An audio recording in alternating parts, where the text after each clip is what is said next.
Te disons encore merci éternel, ô Dieu, pour cette opportunité que tu nous offres dans ta présence. Merci, ô éternel Dieu des armées, pour ce que tu vas encore faire au milieu de nous ce matin. Laisse que tout honneur et toute la gloire te reviennent.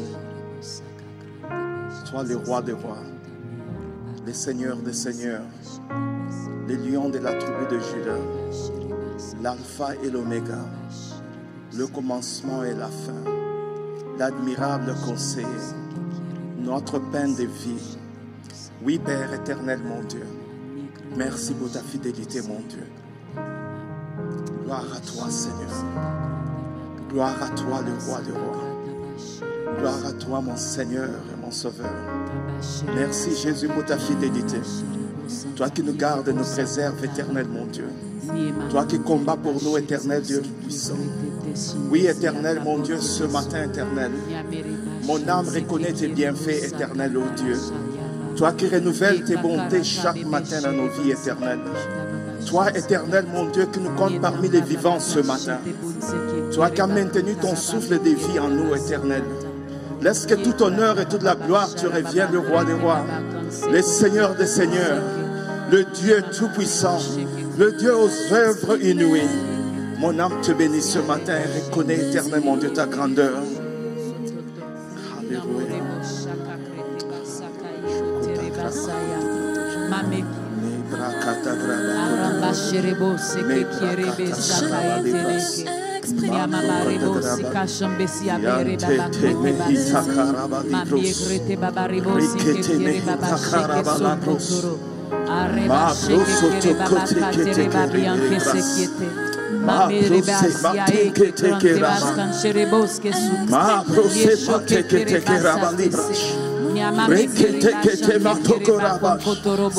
Alléluia.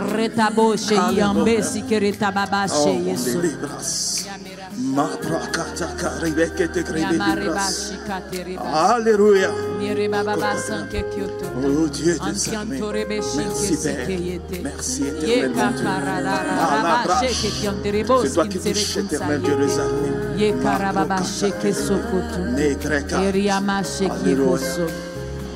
Jésus, merci Père. Merci éternel mon Dieu. Toi qui préserves, toi qui combats pour nous, toi qui préserves les vies, toi qui protèges éternel, notre bouclier, notre force, notre appui. Oui, éternel Dieu des armées, c'est toi éternel qui nous délivre. Les chaînes tombent, Père éternel, par ta puissance, mon Dieu. Tu délivres éternel et tu guéris, mon Dieu, mon roi. Oui, Père éternel, Dieu des armées, viens, ô Père. Oh Seigneur, Dieu des armées, ne résiste à ta présence, mon Dieu. Laisse que ton honneur, ta gloire te revienne ce matin. Au nom de Jésus-Christ, que nous avons ainsi prié. Amen. Applaudissons pour notre Seigneur ce matin, une fois de plus. Bénissons le roi des rois, le Dieu tout-puissant, qui nous permet encore d'être là ce matin. Alléluia. Amen. On peut bien se mettre dans la présence de notre Seigneur. Alléluia. Amen. Bonjour à tous. Bénissons encore le Seigneur pour nous donner encore cette opportunité ce matin. Nous sommes là dans sa présence.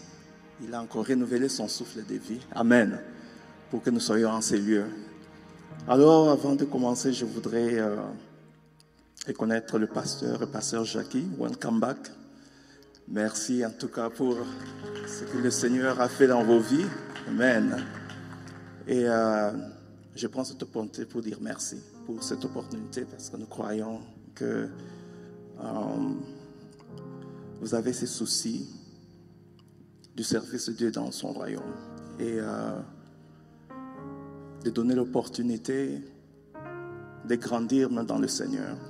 Et nous voulons vous remercier, ma famille et moi-même. Disons merci pour cette opportunité ce matin. Que le Seigneur vous bénisse abondamment. Amen. Et je voudrais aussi dire merci à mon épouse parce qu'elle m'a rendu quand même la tâche facile. Dans ce sens que quand je devais préparer, bon, elle a pris les enfants de sortir des temps pour me laisser un peu de temps de préparer. Et ne pas me causer des maux de tête. En tout cas, j'ai béni le Seigneur pour ça. Et j'ai blagué avec elle une fois là parce qu'il y avait certaines choses. Elle me dira que ces choses ne me dérangent pas. Je me suis dit, waouh, ça me rappelle un homme de Dieu qui me dira que après 10 ans, 15 ans, c'est comme ça, il est en train maintenant de jouir de son mariage. Alors je me disais, Seigneur, alors je disais aux autres, hein, aux plus jeunes, hang in there, ça va aller. Que ce soit homme et femme. Alors j'ai béni le Seigneur, en tout cas pour sa vie et nos enfants, nous bénissons le Seigneur pour ça. Et aussi j'ai dit merci au Seigneur parce que c'est un Dieu fidèle, un Dieu bon. Si nous sommes parvenus à être là, c'est par sa grâce. Ce n'est pas par nos propres efforts, amen. C'est par sa grâce et oui, je vais vraiment continuer. J'ai appris à compter sur lui, dans mes faiblesses, parler avec, se soumettre à sa volonté et demander sa grâce. Parce que nous savons que ce genre de travail, on ne peut le faire sans sa grâce. Dieu qui peut nous aider à y arriver. Et je bénis le nom encore du Seigneur à cause de sa fidélité et sa patience. Parce que parfois, il y a des appels, mais nous prenons parfois du temps, n'est-ce pas? Parce que parfois, ça fait peur, parfois, il y a des inquiétudes, mais Dieu ne nous abandonne pas.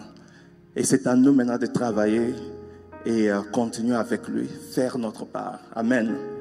Alléluia. Bon, nous allons, je vais d'abord prier avant qu'on commence. Cher Saint-Esprit, nous te recommandons ce moment. Je prie que tu nous conduises en ce moment. Père éternel, Dieu des armées, laisse que c'est toi qui parles et non pas moi. Et que toute la gloire te revienne, toi le Dieu Tout-Puissant. Nous te rendons grâce une fois de plus, au nom de ton Fils Seigneur Jésus-Christ. Père, que nous avons ainsi prié. Amen. Amen. Voilà. Alors, nous allons continuer toujours dans le même sens que la fois passée. Nous parlons des promesses de Dieu et quelle doit être notre attitude. Amen. Et ce partage que j'aurai avec nous ce matin, c'est sur base de ma réflexion personnelle pendant que je me posais certaines questions. Je me posais certaines questions sur la parole de Dieu. Et je me disais, il y a tel genre de promesses, pourquoi telle chose ne prend pas place dans la vie? Et nous avons appris la fois passée que nous savons que Dieu, ce n'est pas un homme, il ne ment pas. Ce qu'il dit, c'est ce qu'il va faire, n'est-ce pas? Et nous devons maintenant nous poser la question, qu'est-ce qui fait que ces genres de promesses n'arrivent pas dans ma vie? Pourquoi ça prend du temps? Pourquoi ce que Dieu a promis ne prend pas place dans ma vie? Ou je ne vois pas cela? Par exemple, je me posais la question quand je lis dans le livre de Malachie au chapitre 3, verset 10, n'est-ce pas? La parole de Dieu nous dit, apportez à la maison des trésors toutes les dîmes, afin qu'il y ait de la nourriture dans ma maison. Mettez-moi de la sorte à l'épreuve, dit l'Éternel des armées, et vous verrez si je n'ouvrirai pas pour vous les écluses des cieux, si je ne répands pas sur vous la bénédiction en abondance. Il y a une autre version qui dit vers la fin, jusqu'à ce qu'il n'y ait plus assez de place pour les contenir. Je progresse dans le livre de Proverbes, toujours dans la même direction, 9 à 10. La parole de Dieu dit, honore l'Éternel avec tes biens et avec les prémices de tout ton revenu.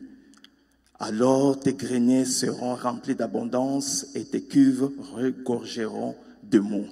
Amen. Alors, il y avait plusieurs versets comme ça que je lisais. J'ai dit, mais Seigneur, cette bénédiction dont tu parles ici, au niveau où nous ne pouvons pas la contenir, qu'est-ce qui fait que nous ne les expérimentons pas cela? Je devais me poser la question, je me dis, mais Seigneur, tu as dit même de te mettre à l'épreuve. Pendant que tu pries, tu dis, Seigneur, tu as dit ceci, il faut le rappeler, sa parole. Je dis, mais pourquoi cela ne prend pas place? Alors, il est arrivé qu'on discutait avec mon épouse, elle m'a dit, est-ce que tu connais ces versets qui est dans le livre de Psaumes, au chapitre 84, versets 12 à 13. C'est sur ça que je vais m'atteler aujourd'hui et comprendre ce que ma réflexion dessus et ce que le Saint-Esprit me dirigeait. La parole de Dieu nous dit, car l'Éternel Dieu est un soleil et un bouclier. L'Éternel donne la grâce et la gloire. Voilà ce qui suit. Il ne refuse aucun bien à ceux qui marchent dans l'intégrité. Il ne refuse aucun bien à ceux qui marchent dans l'intégrité. Pour moi, je me suis étalé au mot intégrité. Je me suis dit, ah bon? Ok. Alors, je suis allé un peu lire un peu le mot intégrité pour comprendre c'est quoi exactement le mot être intègre. Selon le dictionnaire, Larousse définit l'intégrité comme étant la qualité d'une personne qui est honnête, c'est-à-dire qui marche avec droiture. Synonyme, droiture, incorruptibilité, justice, vertu. Donc une personne intègre est une personne qui n'a rien à cacher, qui est la même en public et en privé. C'est une personne qui marche selon les exigences et les valeurs de la parole de Dieu. Une personne qui fait ce qu'elle dit, qui veille à honorer ses engagements. Une personne qui n'est pas fausse. Alors j'ai lu ça, j'ai étudié sur ça. Je me suis dit, bon, voyons un peu dans la Bible ceux-là qui ont été intègres et qu'est-ce que Dieu a fait. Pourquoi Dieu insiste sur l'intégrité? Alors, si nous avons un livre de Job, au chapitre 1, verset 8, l'Éternel dit à Satan, « As-tu remarqué mon serviteur Job? Il y a une personne comme lui sur la terre, cet homme intègre et droit, craignant Dieu et se détournant du mal. » Si je dois un peu un peu résumer, merci, cette histoire, nous voyons dans ce passage que le Seigneur est en train d'interpeller Satan. Alors, en interpellant quelque chose de particulier, je tire de cela, il dit, « As-tu vu mon serviteur Job ?» Alors, quand il disait ça, je me disais, bon, peut-être il dira que, « As-tu vu mon serviteur Job ?» En donnant la raison, mais c'est un grand enseignant. Ou bien, c'est un grand prophète. Est-ce que tu l'as vu? Non, mais il dit que c'est un homme intègre. Dieu arrive à se vanter à cause de l'intégrité de Job, pour démontrer comment l'intégrité a une valeur aux yeux de Dieu.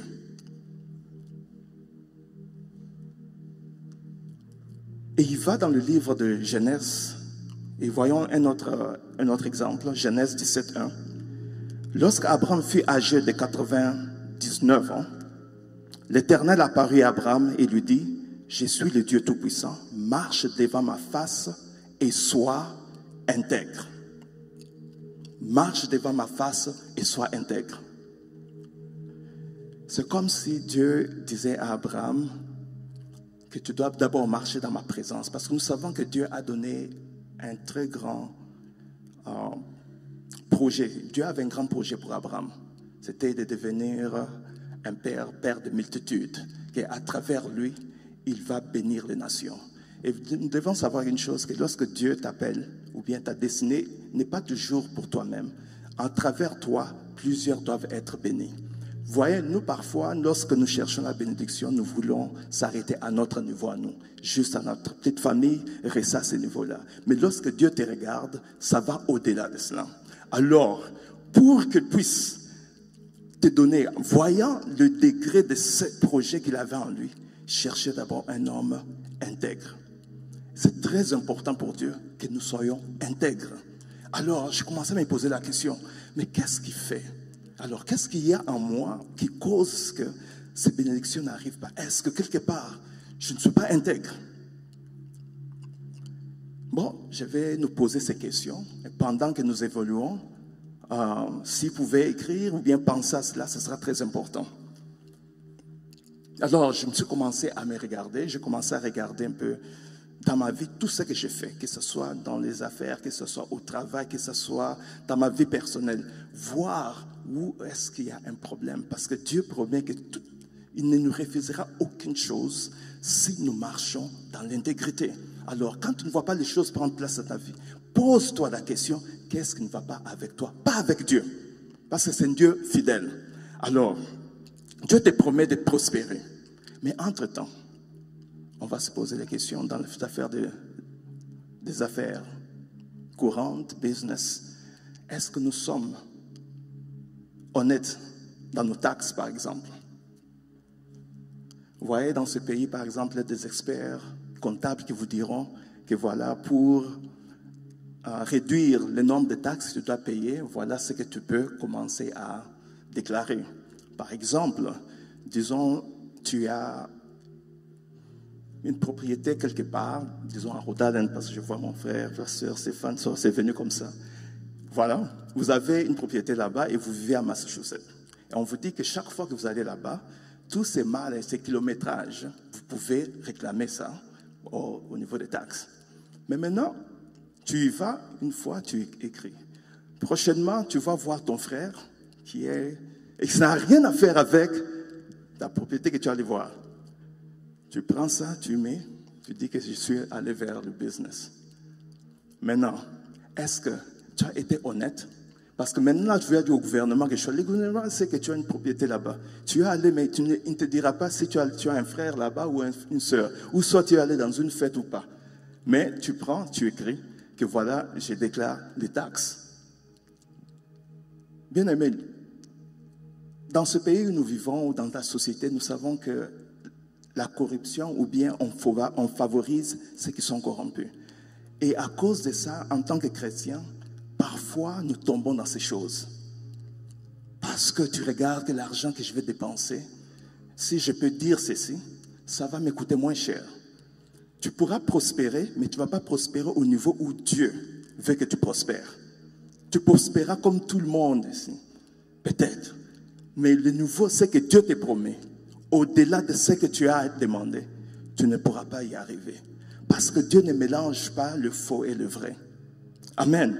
C'est très important que nous comprenions cela. Ou bien parfois, maintenant, tu amènes un client au restaurant, voilà, tu peux déclarer cela. Bon, un jour, Father's Day, Mother's Day, tu y vas, tu déclares aussi. Mais maintenant, dites-moi un peu, vraiment, mais maintenant, est-ce que nous savons que l'IRS ne viendra jamais te demander quel est le client que tu as amené.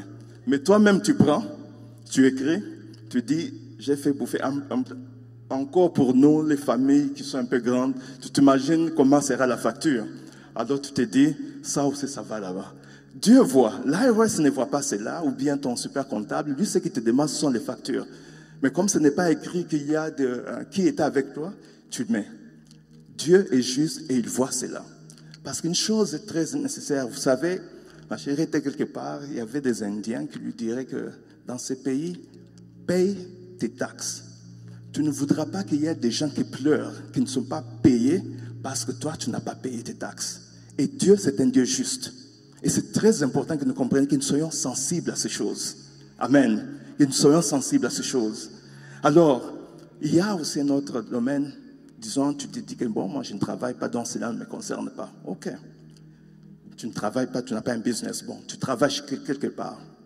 Maintenant, la question, on se pose. Et moi-même, j'étais, si je vous le dis ça, c'est parce que le Saint-Esprit m'en a parlé et j'étais devenu très sensible à ça. Vous savez, ces derniers temps, il y a ce qu'on appelle travailler hybrid. Tu travailles 2 jours, 3 jours à l'office, 2 jours tu es à la maison, ou soit tu es sur place. Mais pose-toi la question.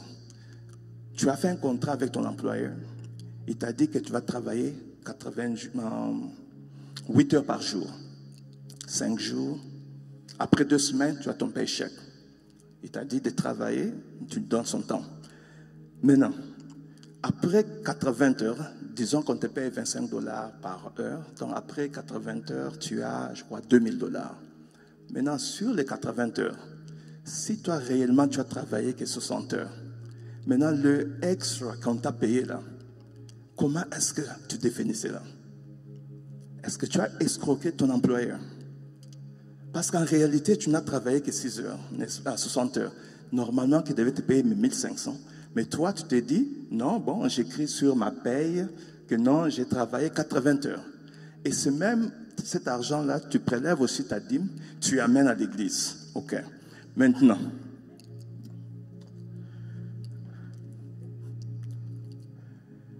vous savez, quand j'ai pensé à ça, il est arrivé, je m'étais répandu. Parce que en travaillant même à la maison, les gens sont devenus très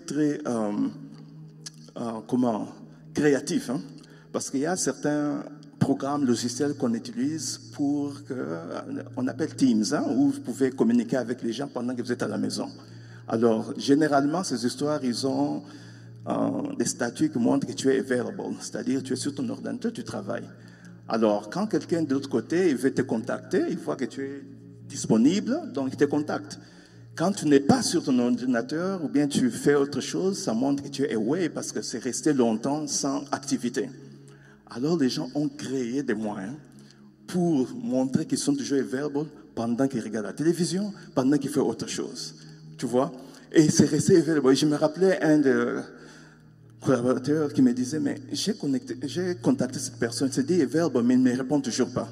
Bon, je n'ai pas fait de commentaires, mais je sais comment les choses se font. Soit tu utilises l'enfant qui commence à utiliser les mouse, comme ça reste toujours connecté. J'ai vu encore d'autres personnes, quelqu'un qui m'a raconté, mais ça c'était vraiment créatif. Il a mis le mouse avec, je ne sais pas, avec, tu vois, le ventilateur qui m'ouvre là. À chaque fois que ça m'ouvre, ça connecte. Vous voyez? Allez. Non, mais quand tu regardes, tu te dis, bon, c'est vrai, des gens font ceci. Mais quand tu rentres en toi, Dieu regarde ceci, il dit, est-ce que vraiment vous avez travaillé cette heure-là? Et même dans des choses pareilles, nous devons rester intègres. Parce qu'on est chrétien, nous devons vivre selon la parole de Dieu et être connectés. Si nous voulons voir sa bénédiction se réaliser dans nos vies, c'est comme ça que nous devons vivre d'une vie intègre. Amen. Bien, parfois, nous avons des streaming vidéos ou Netflix. Normalement, on nous dit que non, vous avez droit qu'à 2 ou 3. Mais maintenant, tu as quelqu'un qui vit dans un autre état, qui utilise le même streaming que tu as. Tu lui as donné quoi? Les passwords, des choses pareilles. Tu vois, ce sont des petites choses qu'on ne se rend pas compte que les gens utilisent. Et on se pose la question, pourquoi Dieu ne se manifeste pas dans nos vies? On peut penser que c'est petit, mais devant Dieu, on n'est pas honnête. On n'est pas honnête. Et il y a beaucoup de choses comme ça. J'ai pensé même aux certains logiciels que nous utilisons. Est-ce que nous avons payé la licence pour cela? Ou bien nous avons eu une copie, nous avons copié de quelqu'un d'autre, et on l'a fait ça, où quelqu'un te demande, est-ce que tu as un certain logiciel? Ah, tu le places. Par contre, ces gens te disent que non, la licence est juste pour une seule personne. Maintenant, pensez un peu, pour une seconde, parce que ça m'est venu en tête. De la même manière, lorsque nous prions, nous bénissons nos affaires. Est-ce que tu sais si cette personne a un pacte, ou a fait un pacte avec le diable, en disant que toute personne qui va m'escroquer, qui va prendre mon argent sans avoir travaillé, n'avancera pas. Nous savons que dans la parole de Dieu nous dit qu'une malédiction sans cause n'a aucun effet. Mais maintenant, dans ce cas ici,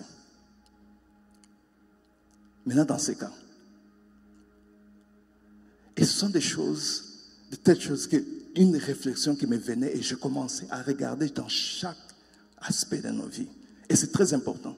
Et ça, même l'histoire que je raconte, ça nous a arrivé avec mon épouse. Elle devait voyager à l'étranger. Et après l'avoir déposée à l'aéroport, on est rentré avec les enfants. On s'est dit, bon, elle est partie, donc, let's party. Alors, pendant qu'elle est partie, vers 17h, 18h, elle m'appelle. Oh, j'ai dit, mais qu'est-ce qui se passe? Oh non, viens me prendre à l'aéroport. Et les enfants se posent la question, qu'est-ce qui est arrivé? J'ai dit, en tout cas, c'était juste un seul coup de fil. Je me suis dit, ok. Je ne sais pas, en tout cas. J'essaie même de rappeler, ça ne passait plus. Jusqu'à ce que nous sommes arrivés à l'aéroport. Et finalement, elle sort avec les bagages. Je me dis, mais qu'est-ce qui est arrivé? Avant de finir mon histoire, je vais vous dire que nous avons appris notre leçon. On a dit qu'on ne fera jamais ça. Parce qu'on se rend compte que quand tu es intègre, tu es connecté à l'esprit, l'esprit te dira toujours de faire quelque chose qui est correct. Même si tu dois payer les prix pour ça. Amen. Ce qui est arrivé, c'est quoi? Elle avait du cash sur elle. Tu vois, dans nos pays, les banques sont un peu compliquées. Alors, on devait amener de l'argent. Alors, Somehow, bon, pour ceux qui ne connaissent pas, même quand vous avez des cash, ces scanners qui sont en aéroport peuvent détecter l'argent. Okay? Alors, on avait détecté, et les agents de sécurité de customs, avant qu'elle puisse monter dans l'avion, on l'a interpellée. Elle a dit, OK, on fait un random check. Mais en réalité, elle était déjà targeted. Alors, on lui pose la question, tu as de l'argent sur toi? La première chose qui lui venait en tête, il a dit, mon Dieu, si je dis que j'ai de l'argent, OK, je dis que j'ai de l'argent, c'est quoi le montant? Ce qui lui est venu en tête, c'était que j'ai peur, si je dis que j'ai tel montant, on risque de me couper l'argent, on veut amener ça, c'est ce qu'on s'était dit qu'on doit amener. Ils risquent de retirer de l'argent. Alors, elle n'a pas dit le montant qu'elle avait. Ces gens ont insisté. Il a dit, est-ce que tu as de l'argent? Est-ce que c'est tout ce que tu as? Le montant que tu as donné, est-ce que c'est exactement ce montant-là? Oh oui, vous pouvez même checker les valises, c'est ce que j'ai. Ces gens se sont dit, OK, on l'a pris, on est allé avec elle. Et ces gens ont commencé à enlever dans la valise, donc même dans la Bible, on trouvait l'argent partout. Non, et la dame qui disait, mais cet argent dans la Bible, elle se dit, mais je vais à l'église parfois, on met, est-ce que j'ai ça en tête? Ils ont checké tout tout. Ils ont fait sortir tout l'argent qui était eux-mêmes au-delà de ce qu'elle avait déclaré. Maintenant, quand ils ont vu ça, ils se sont dit, OK, tu nous as dit que tu avais tel montant, mais ce que nous avons ici, c'est plus ce que tu as dit. Et pour cela, normalement, tu dois payer l'amende parce que tu dois déclarer chaque fois que tu sors avec l'argent. Et dans d'autres cas même, on va confisquer et tu vas aller jusqu'à la cour. Et parfois, ça va prendre 3 mois pour que tu puisses avoir cet argent. Je dis que, heureusement, c'est une leçon, je l'ai dit, mais heureusement que Dieu avait intervenu parce qu'il y avait une dame là qui disait, moi, en tout cas, elle n'a pas dit ce qu'il fallait dire, on doit confisquer, elle doit signer ici, on va à la cour. Par la grâce de Dieu, il y avait un autre qui essayait de calmer un peu la situation, dit, écoute, on comprend, parce que c'était la peur, je n'ai pas voulu dire, je ne savais pas, tout ça. Il a dit, OK, soit tu dois payer un montant, comme ça nous te laissons partir. Et entre-temps, tu as déjà manqué ton vol. Et voilà, regarde les conséquences de ne pas vouloir être connu. Parce que le Saint-Esprit me dira que non, celui dit seulement la vérité. Mais entre-temps, il se disait, mais si j'ai dit, on va nous prendre tout cet argent, ou bien on va nous enlever. Alors, on a dû payer un certain montant. Or, ils avaient dit que si tu déclares, il n'y a rien qu'on va vous enlever. Vous allez partir avec ça. Mais à cause de ce manque d'informations, et aussi parce qu'on n'était pas connectés, parce que je crois que si nous avions connecté à l'esprit de dire, et tu dis ce qu'exactement tu as dit, cela n'allait pas nous arriver. Amen. Et ces choses-là, nous avons même parlé à nos enfants pour qu'ils ne commettent pas ces mêmes erreurs. Et aussi à nous-mêmes, ça nous a appris une leçon de rester intègre, quel que soit le montant, le prix que ça va te prendre. Et c'était très important pour nous. Et nous avons appris ça d'une manière vraiment... Et vous voyez, à cause de ne pas être intègre dans cette situation, nous avons pu payer plus que ce qu'il fallait. Et Dieu nous préserve de... Imagine-toi si c'était sorti à la télévision, on dit... Vous voyez des choses pareilles. Amen. Et on se dit... c'est pourquoi Dieu nous demande d'être intègre. Parce que tu ne sais pas... Dans 2 jours, 3 jours, dans une semaine, dans un mois, où est-ce que tu vas te retrouver? À quel niveau Dieu va t'amener? Et si tu ne pratiques pas l'intégrité, facilement, on pourra te blackmail ou bien te dire, c'est un peu comme le terme dire, tu n'es pas fiable, tu vois? Et surtout quand on connaît que vous priez, vous êtes chrétiens, même eux aussi. Mais tout ça, nous avons un travail à faire. Vous savez, même Abraham a connu cela lorsqu'il a eu peur, il a menti que sa femme était sa sœur. Pour nous dire que tous, nous avons besoin de Dieu. Quel que soit le niveau, constamment, nous avons besoin de Dieu et marcher dans la crainte de Dieu afin de voir cette bénédiction. Parce que comme je disais, sa bénédiction, lorsqu'elle arrive, non seulement touche à ta vie, elle va toucher à plusieurs. Mais il voudra que nous soyons intègres. Alors, nous allons voir quelques exemples dans la Bible qui parle des hommes qui ont été intègres, qui sont restés intègres et voir ce que Dieu a fait à travers leur vie. Le premier exemple que je vais partager avec nous, c'est dans le livre de Genèse, au chapitre 39. Bien aimé, rassurez-vous, on a parlé de ça, donc je sentais d'autres personnes qui se disaient, He's not going to make it home today. Amen. Donc, je devais parler avec, c'est rassuré que, ouais, c'est parce que nous voulons que quelqu'un soit béni, n'est-ce pas? On fait, nos expériences doivent être pour bénir les autres. Amen. Alléluia. Alors, je vais lire Genèse 39, je vais un peu lire le verset du partie 1, nous allons aller peut-être jusqu'à 9, juste comme ça nous comprenons le concept, le contexte. Alors, on fit descendre Joseph en Égypte et Potiphar, officier de Pharaon, chef des gardes égyptiens, l'acheta des Ismaélites qu'il y avait fait descendre. L'Éternel fut avec lui et la postérité l'accompagna. Il habitait dans la maison de son maître, l'Égyptien. Son maître vit que l'Éternel était avec lui et que l'Éternel faisait prospérer entre ses mains tout ce qu'il entreprenait. Joseph trouva grâce aux yeux de son maître, qu'il employa en son service, l'établit sur ma maison et lui confia tout ce qu'il possédait. Dès que Potiphar lui établit sur sa maison et sur tout ce qu'il possédait, l'Éternel bénit la maison de l'Égyptien à cause de Joseph. Et la bénédiction de l'Éternel fut sur tout ce qui lui appartenait, soit à la maison, soit au champ. Cette partie quand même nous montre combien Dieu, à cause de la présence de Joseph dans la maison de Potiphar, les choses de Potiphar prospéraient. Si nous continuons, alors il abandonna aux mains de...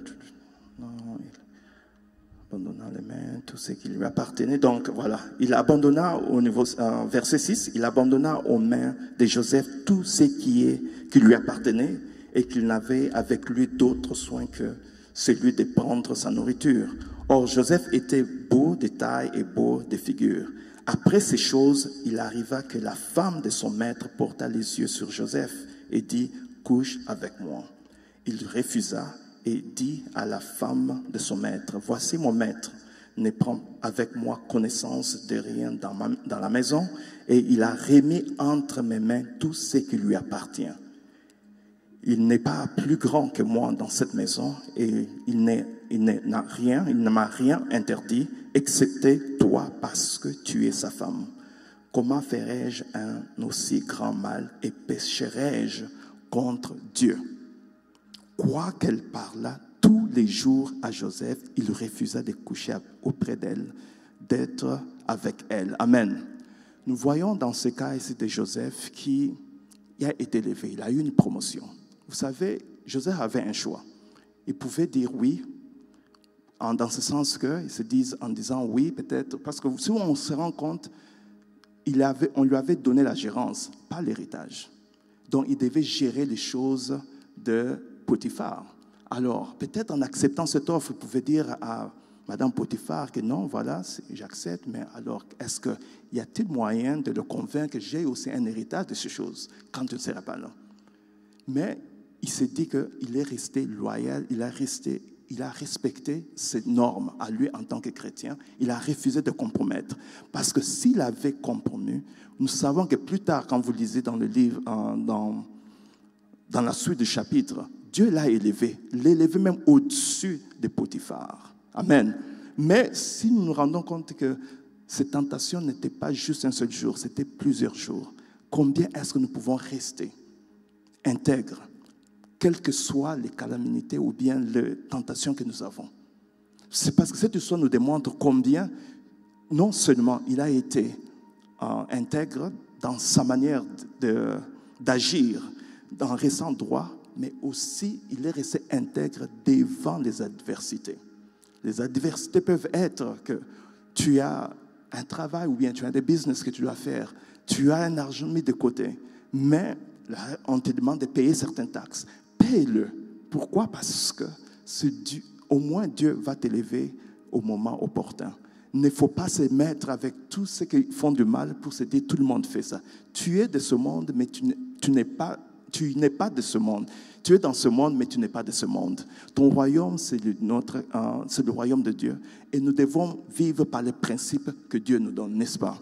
Parce que nous voulons grandir. Nous ne pouvons pas utiliser la parole de Dieu et faire autre chose. Nous devons lire et s'attendre à sa parole de Dieu. Vous voyez pourquoi il a dit à Josué de lire la parole, de la méditer jour et nuit, afin qu'il fasse tout ce qui est écrit. Et comme ça, tes affaires prospéreront. Et c'est ce que nous devons, c'est l'attitude que nous devons avoir.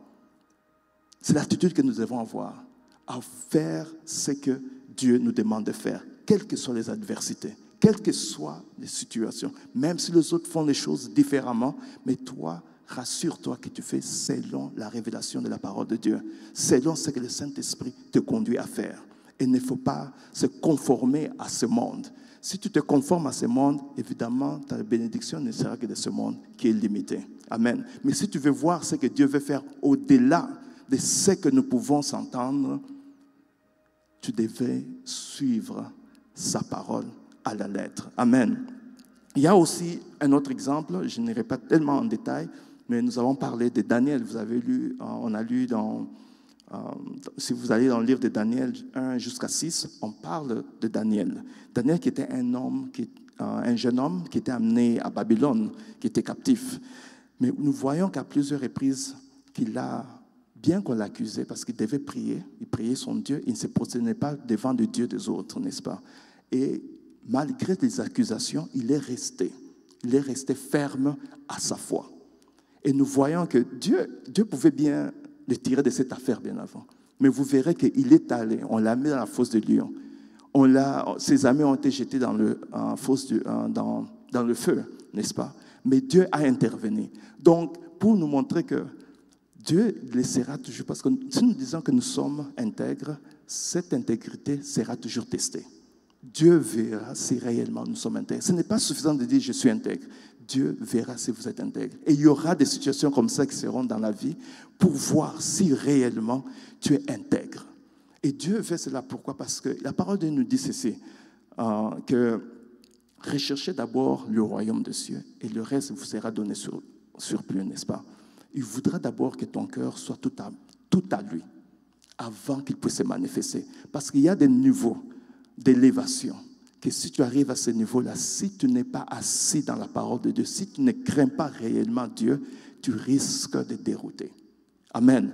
Mais parce que Dieu nous aime, il veut que nous prospérons, il veut que son plan puisse s'accomplir à travers nos vies, il voudra que nous nous soumettons à sa parole d'abord, que nous puissions d'abord être intègres, que nous puissions l'aimer au-delà de toute autre chose.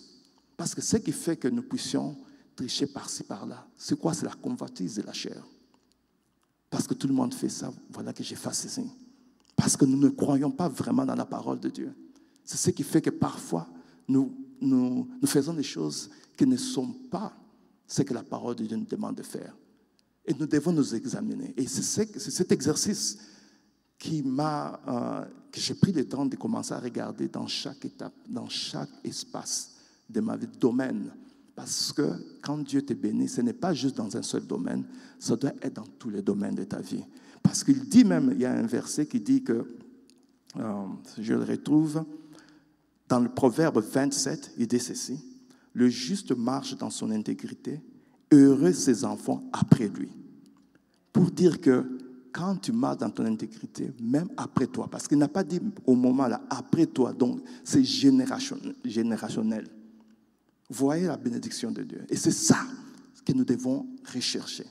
Et pour l'avoir, il faudra marcher dans l'intégrité. C'est ça, en tout cas, ce que le Seigneur m'a parlé.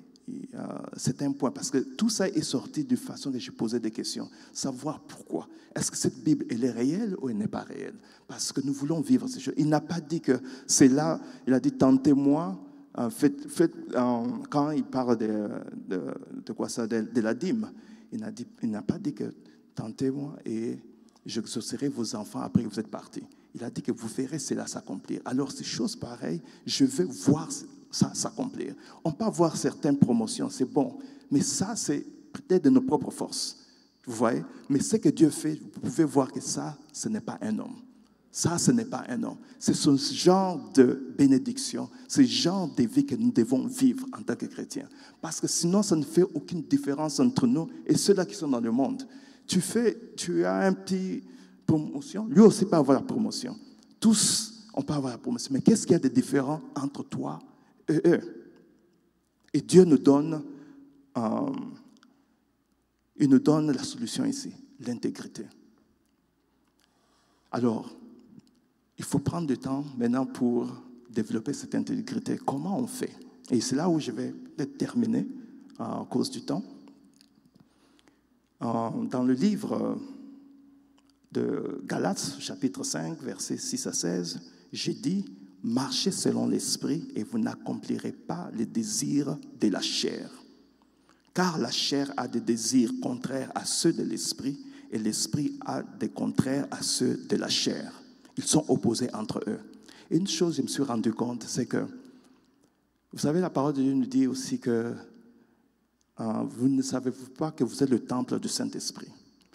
Les exemples que j'ai donnés sont des exemples dans l'Ancien Testament. Et nous savons que dans l'Ancien Testament, ces gens n'avaient pas l'Esprit en eux. L'Esprit venait sur eux. Mais nous qui avons l'Esprit en nous, est-ce que vous ne pensez pas qu'on pourrait faire des choses même plus grandes que cela? Mais nous choisissons de ne pas écouter le Saint-Esprit. Nous choisissons à ne pas l'utiliser. Et le Saint-Esprit, ce n'est pas seulement au temps des prières, c'est dans tous les aspects de la vie. Et une chose, je me suis rendu compte, Jésus-Christ lui-même, avant de commencer son ministère, le Saint-Esprit devait venir sur lui. Ses disciples, il leur a dit, ne faites rien jusqu'à ce que le Saint-Esprit arrive. Et nous, qui avons l'Esprit en nous, vous pensez que nous pouvons atteindre des choses au-delà de l'entendement de ce monde sans le Saint-Esprit. Et nous les négligeons. Et c'est une chose qui m'a demandé à ce que je puisse. Et en écrasant notre chair, donc nous allons marcher, en écrasant, c'est-à-dire en cherchant en marchant en esprit, nous allons écraser les convoitises de notre chair. Donc passons le temps à développer cette relation avec le Saint-Esprit. Passons le temps à écouter sa voix. Passons le temps dans sa présence afin qu'il puisse nous diriger, que notre vie soit dirigée par le Saint-Esprit et non pas par nous-mêmes. Amen. Alors je termine en disant ceci.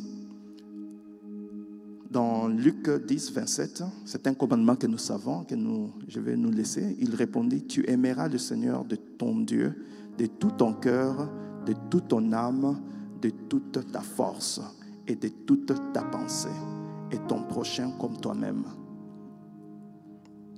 Alors, je vais nous demander de nous lever dans la présence de Dieu. J'ai fini par Amen. Gloire à Dieu, Seigneur, Dieu de Seigneur. Merci, Seigneur. Merci, Jésus. Merci. Je voudrais que nous prenions le temps, si quelque part tu te retrouves, que tu as, je dirais, n'est pas avoir, tu t'es conformé à ce monde où tu n'as pas accepté, tu n'as pas répondu à tes engagements, que ce soit au travail, que ce soit dans tes affaires.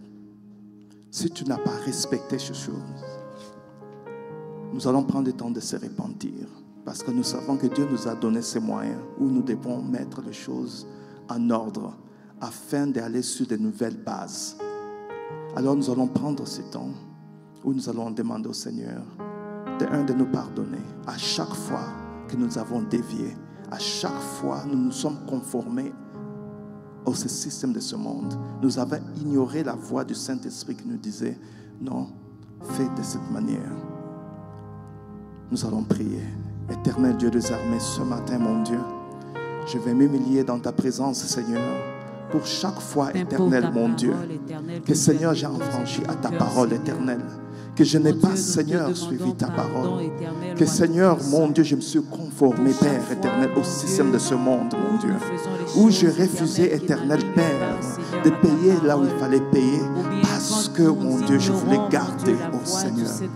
Oh Père éternel, pardonne-moi. Pardonne-moi, éternel, mon Dieu, à chaque fois, Père éternel, que j'ai utilisé des logiciels pour lesquels que je n'ai pas eu la licence pour, mon Dieu, mon roi. Dans les soucis, éternel, mon Dieu.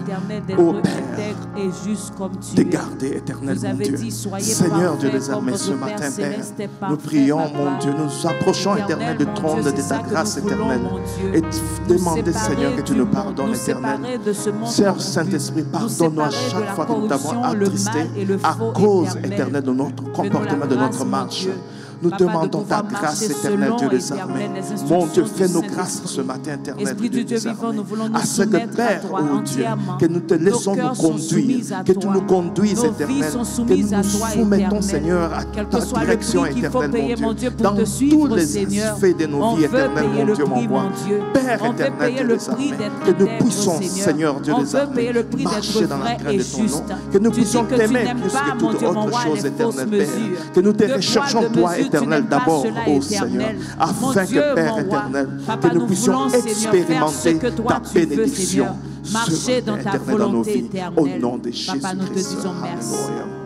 Nous bénissons, Seigneur. Nous bénissons le Seigneur. Alléluia. Alléluia. Gloire à toi.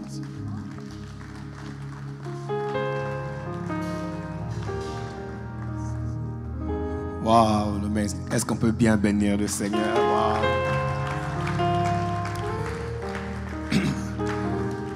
Avant de reprendre nos places, je pense que il y a un point important qui a été relevé ici, sur lequel je pense qu'on doit insister. C'est l'importance de l'intégrité. Je vais demander au reverend Serge, est toujours là? Est-ce que vous pouvez me le rappeler? Il avait lu une définition que je pense qu'il a lu rapidement sur ce qu'est l'intégrité, c'est quoi l'intégrité. Et je vais seulement lui demander de relire cette définition-là. C'est quoi l'intégrité?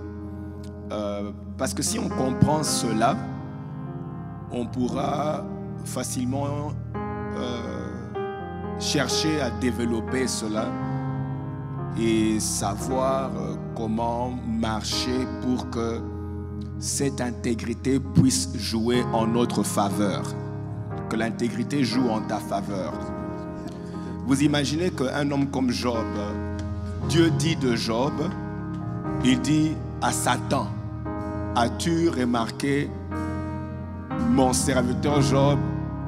C'est un homme intègre. Je me dis, même Satan et Dieu sont d'accord qu'un homme comme Job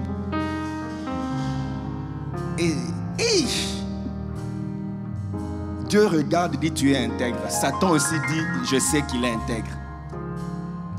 Alors, je pense qu'il va nous relire, tu vas nous relire la définition que tu avais lue sur ce qu'est l'intégrité.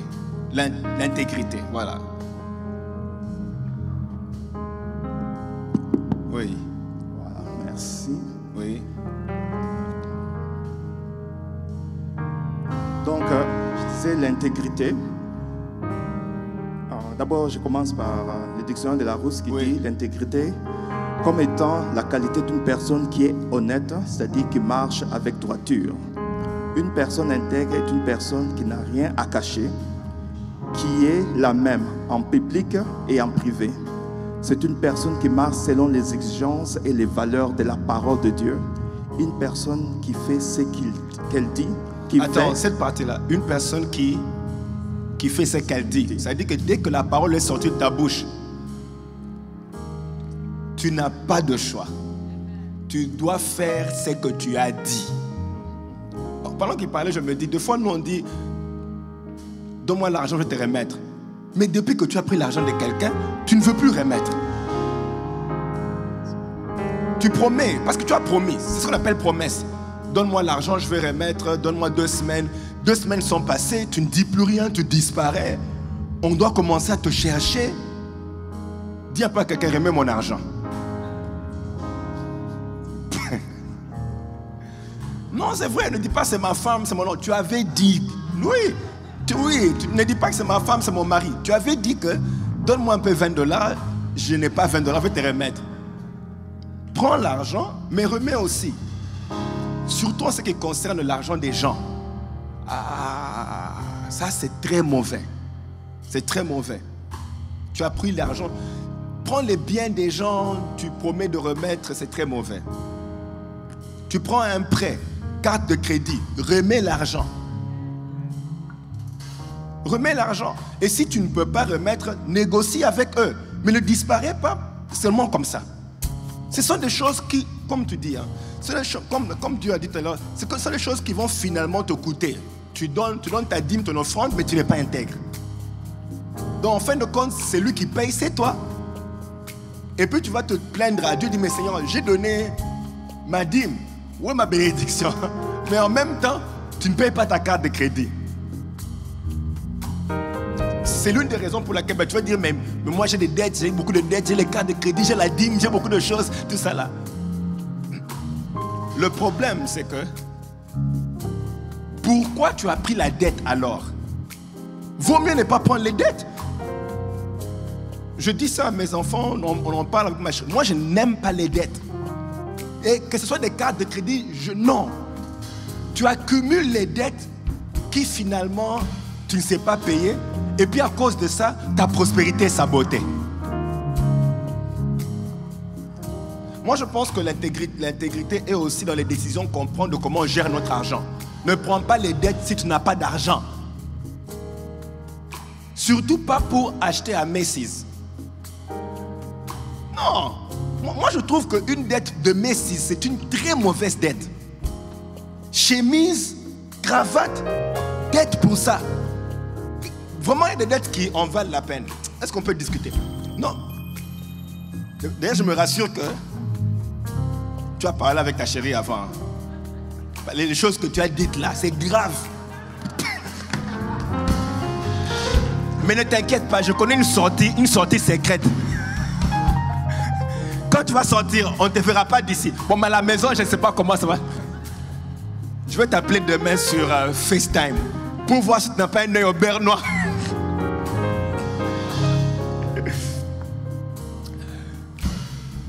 Mais je ne savais pas qu'à l'aéroport, on peut voir l'argent dans les sacs des gens. Hey, ces gens! Je pensais que c'était les chiens qui pouvaient sentir l'odeur de l'argent. Parce qu'il y a des chiens qui passent près des sacs. Là. Mais je voudrais insister. Tu as dit, tu peux lire, hein? Une personne intègre. Non, lis, c'est tout combien? Donc, une personne intègre est une personne qui n'a rien à cacher, qui est la même en public et en privé.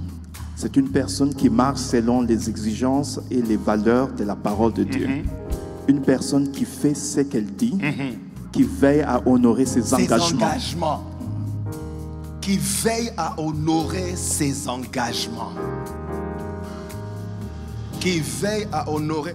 En tout cas, retiens ceci. Si tu as dit, bats-toi pour faire cela. Sinon, ça va te coûter. Ça va te coûter. Tu dis, je prends le travail. Ensuite, la femme de Potiphar dit, en plus du travail, prends-moi aussi. Refuse la femme de Potiphar. Et une personne Qui n'est pas fausse. qui n'est pas Fausse. Ça, c'est quoi une personne fausse? Je vois tout le monde ici et il semble être vrai. Demande pas à ton voisin, est-ce que tu es faux? Est-ce que tu es faux? Dis-moi un peu, oui, tu as dit, c'est une personne fausse, elle est comment? C'est-à-dire, tu n'es pas réel ou une personne qui n'est pas... C'est-à-dire, on parle, mais derrière moi, tu dis autre chose, okay. Tu amènes des critiques, ou bien tu dis, j'ai fait ça, mais tu détournes la personne derrière. Un peu ces gens. Qui prétend, qui a des apparences, des apparences de sainteté, mais en réalité, elle n'est pas ce qu'elle apparaît. Donc une personne qui, en dehors, elle est différente de ce qu'elle est, tu as dit, en public, voilà. En public, elle est différente. En privé, elle est différente. Non, tu viens de relever quelque chose de très puissant. Je pense même qu'il paralyse le progrès de beaucoup de chrétiens. on est chrétien, tu as prié, même ta prière, la Bible dit que la prière de celui qui pêche est en abomination, je crois ça. Elle est en abomination au Seigneur. Donc tu as prié, mais même ta prière est en abomination. Parce que tu n'es pas intègre. Ta bouche sort. J'ai envie de prêcher ce message. Va t'asseoir, je commence la prédication. Non, ça m'a beaucoup touché. Merci beaucoup, que Dieu te bénisse. Est-ce qu'on peut encore bénir le Seigneur pour sa parole?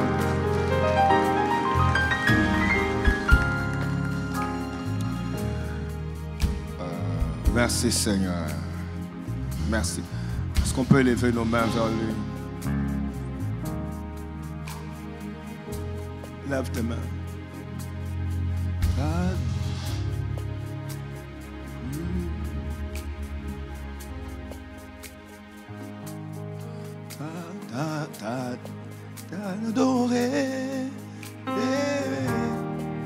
T'adorer, oh Seigneur.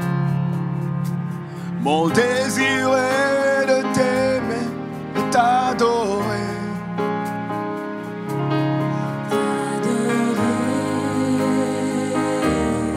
T'adorer, oh Seigneur. Mon désir est de t'aimer, t'adorer. Lève bien tes mains, tu dis t'adorer.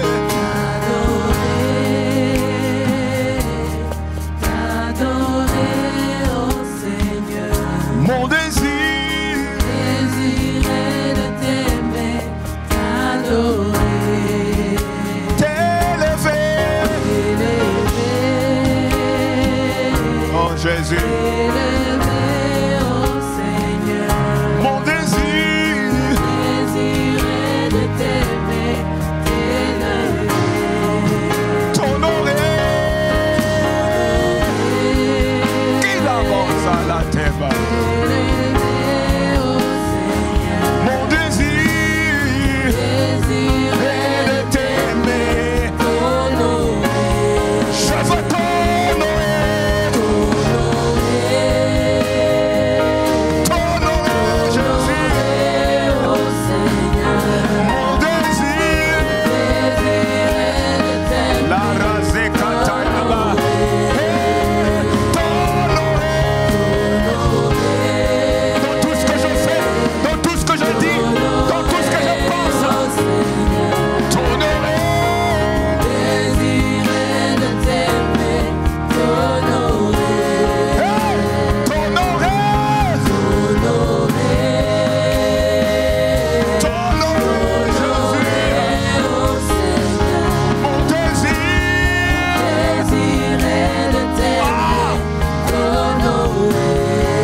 Je veux t'honorer partout où je pars. Quand j'ouvre la bouche, tu es honoré.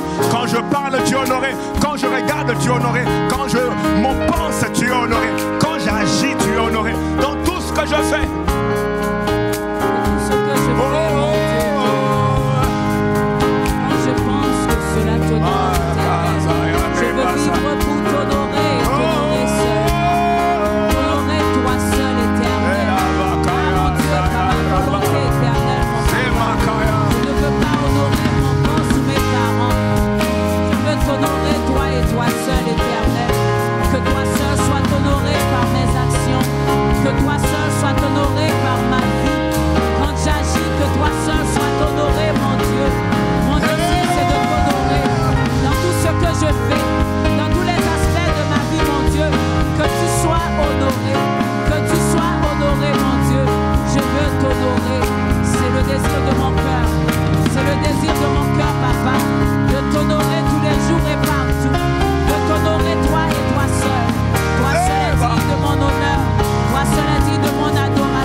Mon désir est de t'aimer,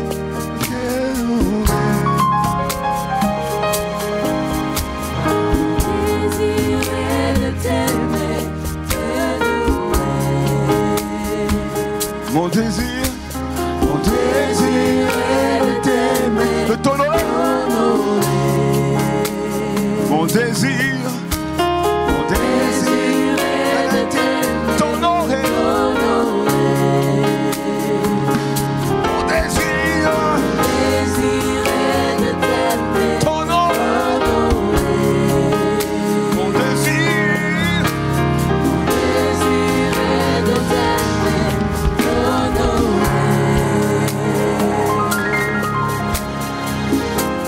Au nom de Jésus, nous te disons merci pour ce moment et pour ta parole. Laisse que ton sang, pendant que nous avons nos mains levées vers lui, je voudrais prier pour que ce soit en ligne ou en présentiel. Si tu te retrouves à avoir délibérément enfreint des lois pour avoir ce que tu voulais, que le sang de Jésus, que Dieu te fasse miséricorde. Je te pardonne sur base de la miséricorde de Dieu, qui rejette les réclamations du diable sur base de ce que tu as fait. Que Dieu rejette l'accusation du diable sur base de ce que tu as fait. Que le sang de Jésus parle pour toi et que ce que tu as perdu soit libéré au nom de Jésus. Donne un bon amen, comme quelqu'un qui reçoit. Acclamons le Seigneur. Merci Seigneur, nous pouvons reprendre notre place. Donc il ne faut pas que tu rentres à la maison avec la culpabilité, parce que moi je me rappelle une fois, j'étais en train de prier et Dieu par sa grâce m'a amené quelque part où j'ai vu des choses qu'un humain ne doit pas voir. Et quand je suis arrivé là, j'ai aussi rencontré Satan qui était aussi là. Et quand j'ai rencontré Satan, il a commencé à m'accuser. Il a dit, lui ne peut pas être ici et ne peut pas connaître ces choses parce que voilà ce qu'il a fait. Il a sorti un dossier que j'avais oublié, laissé depuis, ça c'est depuis des années. Il a sorti ce dossier-là. Il a dit, lui ne peut pas arriver à ce niveau-ci. Voilà ce qu'il a fait. J'étais désemparé. J'étais démonté. Quand j'ai vu, parce que ce qu'il disait était vrai. Je vous dis, quand le diable accuse, il va te paralyser. L'accusation du diable, c'est du vrai. Quand il accuse, il amène un vrai dossier. Mais je bénis le Seigneur parce qu'il y a aussi un vrai sang. La façon de dire amen là, mais je ne sais pas. Moi, je vais l'acclamer parce que je le bénis parce que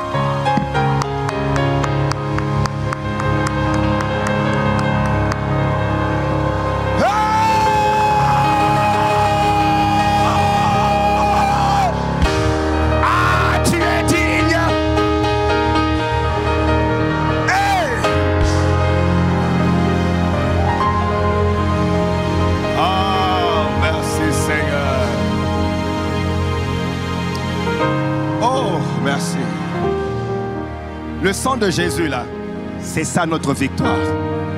Je répète, le sang de Jésus, c'est ça notre victoire. C'est-à-dire quand on parle la tête haute et les épaules comme ça, c'est parce que c'est à cause du sang. Rien d'autre de ce que tu as fait, rien d'autre de ce que tu feras va t'amener. Il n'y a que Jésus qui arrange les dossiers. Ah, Jésus. Et je bénis Dieu parce que ce jour-là, je me rappelle, j'étais tellement démoralisé. J'ai vite couru dans notre chambre, j'ai vu mon jardin d'Éden, je lui ai expliqué ce qui vient de prendre place.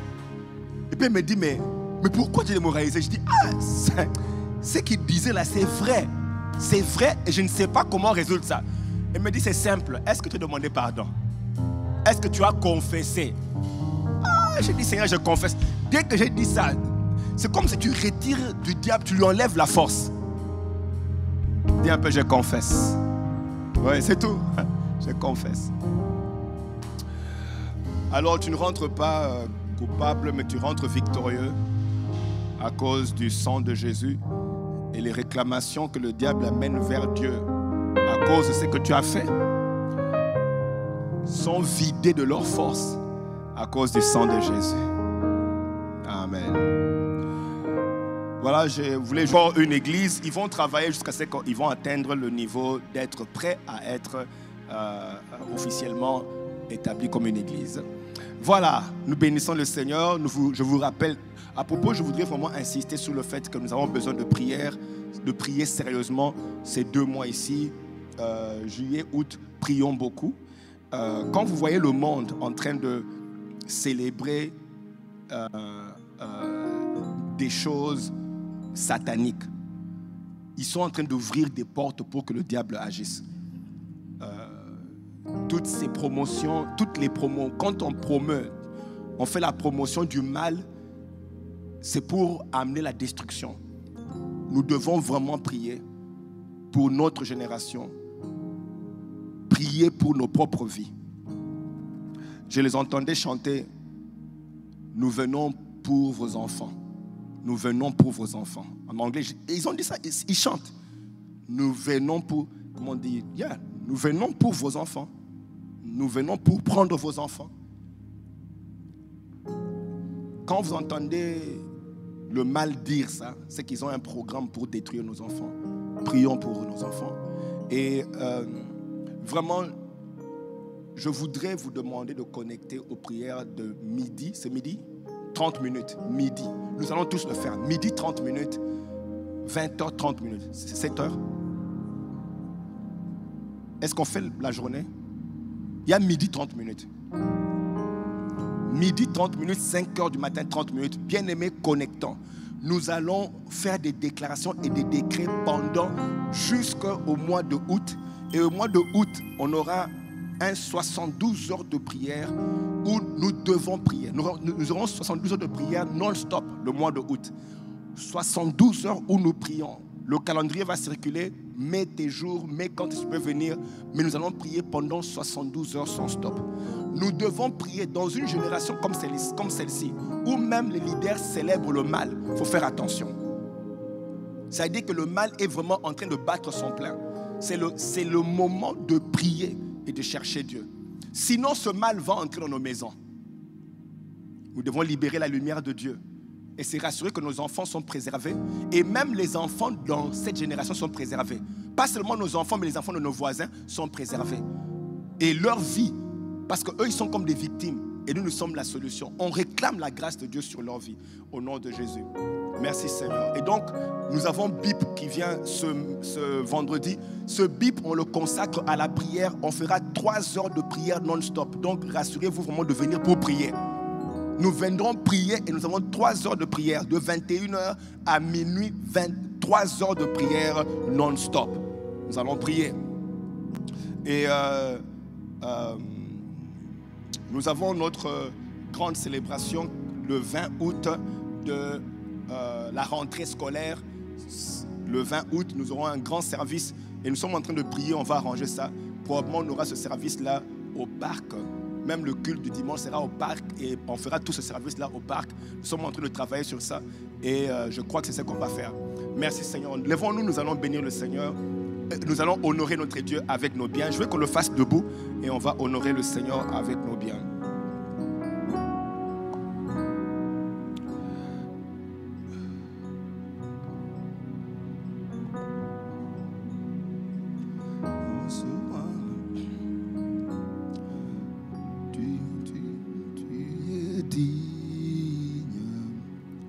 D'être loué, tu es digne de recevoir la gloire, tu es digne, oh Jésus, d'être loué, tu es digne. Alors, tu tiens ta dîme, tu tiens ton offrande, et si tu as besoin d'une enveloppe, tu lèves la main. On va te donner une enveloppe. Les différentes plateformes où tu peux envoyer ta dîme et ton offrande sont sur l'écran. Mais nous donnons tous parce qu'il est digne. Nous donnons parce que Dieu est digne. Nous donnons à un Dieu digne. Lève ton offrande, lève ta dîme, lève ton enveloppe, lève ton téléphone. On va donner, Père, au nom de Jésus, merci pour la grâce, mon Dieu, de te servir avec nos biens. Je bénis toute personne qui donne maintenant, au nom du Seigneur Jésus-Christ. Mon Dieu, laisse que les portes s'ouvrent dans leur vie, à cause, mon roi, de leur fidélité, à répondre, mon Dieu, à ton appel et te servir avec les biens. Je parle à leur grenier qui ne manque de rien. Au nom de Jésus-Christ, je proclame ton salut. Je proclame, mon Dieu, Père, ta paix dans chaque maison. Au nom de Jésus, que Dieu vous bénisse. Et on se retrouve tout à l'heure.